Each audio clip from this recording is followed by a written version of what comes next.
the ACLU's been around for over 100 years now, and I think they brought the first LGBT rights case back in the 30s.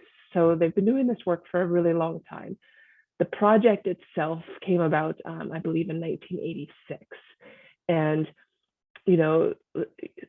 Stonewall had already happened, but that's when you start seeing a lot of the litigation around LGBT issues, right? So like Bowers v. Hardwick, the AIDS epidemic, and all of the things that went with that. And so that's when the project was founded. Our work has really changed and evolved over the years, right? From around criminalization of sodomy, and then we saw kind of all of the marriage litigation. And now a lot of what we're seeing has to do with trans youth specifically, and just trans rights generally. Alana mentioned kind of the bathroom bill.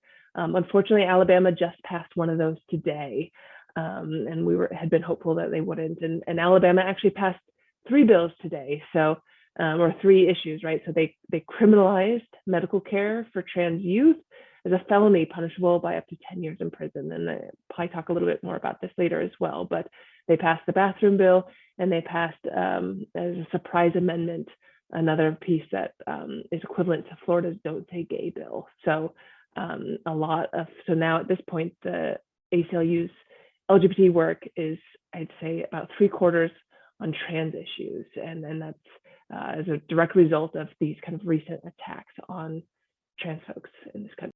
For a long time, it was more proactive on our part, right? So trying to push and expand the laws to recognize LGBTQ people's humanity and our civil rights.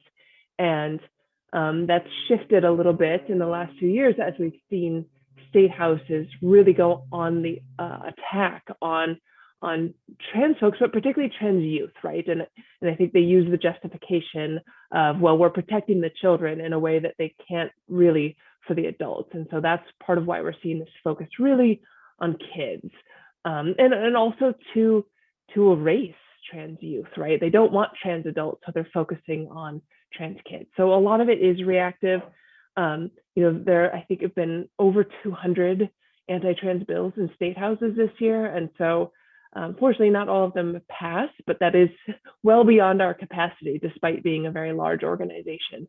And so it's a balance of, okay, well, how can we stem the tide, impact litigation? So what's going to set good precedent? What's going to really help people? Sometimes it's just, is the law too egregious to not say something?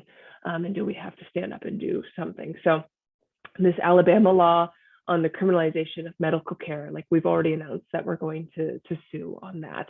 And part of that is because it's so bad, but also to show other states that you will be sued if you do this, because it's clearly unconstitutional.